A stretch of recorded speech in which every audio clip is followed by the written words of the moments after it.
Kevin Stefanski met with the media earlier this week, talked about changes in the run game with a new offensive line coach.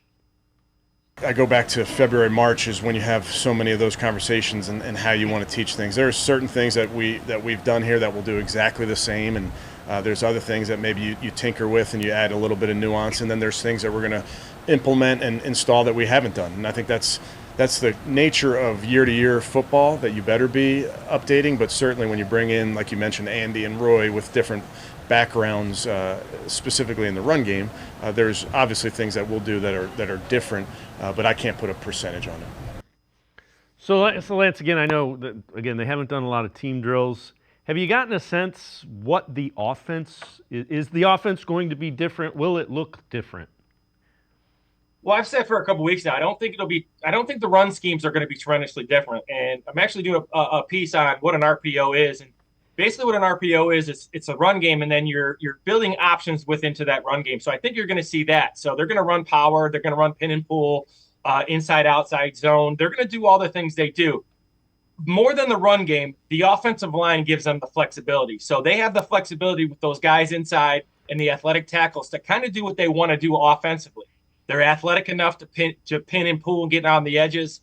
They're physical enough, especially inside, to move people both vertically and horizontally. So Kevin has always been a very dynamic guy in how he draws up plays.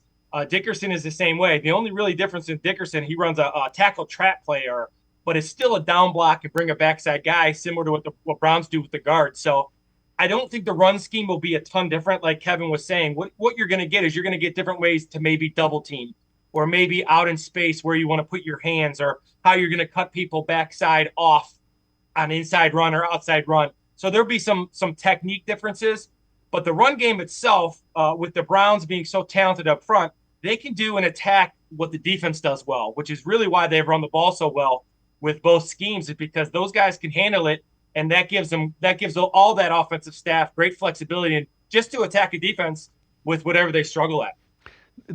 Do you get the sense that they are going to be doing more shotgun? I know a lot of it has been shotgun. That's what Deshaun Watson does well. They brought in guys that run out of the shotgun a lot. So do you expect a significant amount of shotgun? I do, especially if they're in 11 personnel. So, yeah, I would say if in 11 personnel, Njoku basically gives you 10 personnel as well, because he can play in that slot. He can even play outside.